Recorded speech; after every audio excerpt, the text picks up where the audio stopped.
MLA-യുമായ Antony രാജുവിന് supreme കോടതിയിൽ തിരിച്ചടി.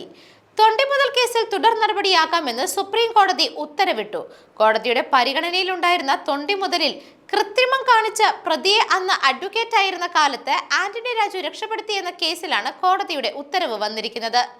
പ്രതി വിചാരണ നേരിടണമെന്നും 1 വർഷത്തിനുള്ളിൽ വിചാരണ പൂർത്തിയാക്കണമെന്നും കോടതി നിർദ്ദേശം നൽകി.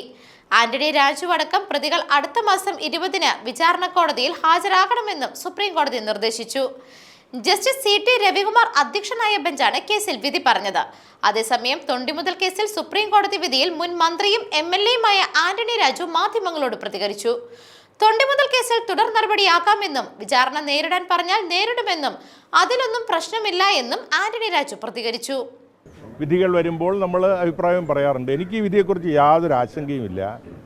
അന്തിമ വിജയം എനിക്ക് തന്നെ ആയിരിക്കും. ഈ കേസിൽ പലരും പ്രതീക്ഷിച്ചിരുന്നത് ബഹുമാനപ്പെട്ട സുപ്രീം കോടതി CBI എൻക്വയറി ഉത്തരവിടും എന്നുള്ളതാണ് ചിലരൊക്കെ ഹെഡ്ലൈൻ കൊടുത്തുകൊണ്ടിരുന്നത്. എന്തായാലും അതും ഉണ്ടായിട്ടില്ല. പിന്നെ വിചാരണ നേരിടുക എന്ന് പറഞ്ഞാൽ വിചാരണയുടെ ഓരോ ഘട്ടങ്ങളുണ്ട്. അത് വരട്ടെ, നിയമത്തിൻ്റെ വഴിക്ക് പോകും. എനിക്കിതിൽ യാതൊരു ആശങ്കയുമില്ല, ഒരു ഭയവുമില്ല.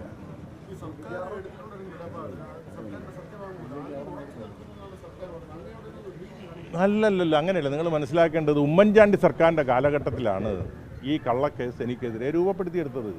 അതിനു മുമ്പ് 1990 കേസാണ്.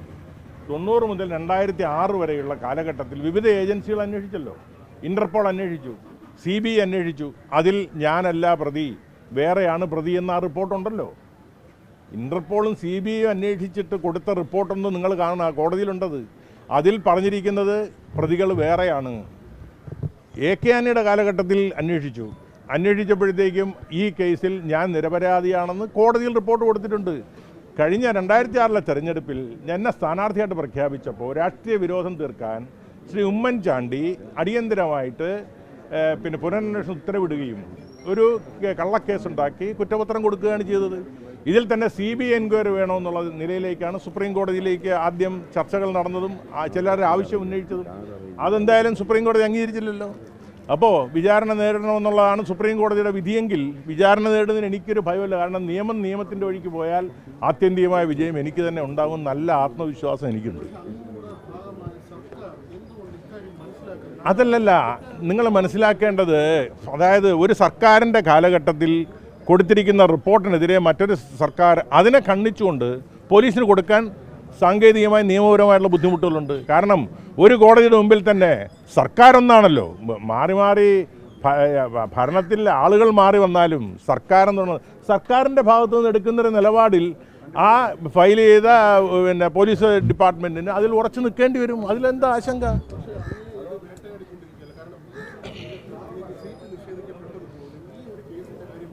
അതാണ് ഞാൻ പറയുന്നത്. 2006 എന്നെ സ്ഥാനാർത്ഥിയായിട്ട് പ്രഖ്യാപിച്ചപ്പോഴാണ്, അന്ന് ഉമ്മൻചാണ്ടി സർക്കാരായിരുന്നല്ലോ അധികാരത്തിൽ, അവർ ഈ കേസ് എനിക്കെതിരെ പുനരന്വേഷണം ഉത്തരവിടുകയും സ്ഥാനാർത്ഥിത്വം പ്രഖ്യാപിക്കുന്ന വേളയിൽ കുറ്റപത്രം കൊടുക്കുകയും എൻ്റെ സ്ഥാനാർത്ഥിത്വത്തെ ഇല്ലാതാക്കി. പക്ഷേ അവിടെ നിന്നാണ് ഞാൻ ഉയർത്തെഴുന്നേറ്റ് സ്ഥാനാർത്ഥിയായതും മന്ത്രിയായതും.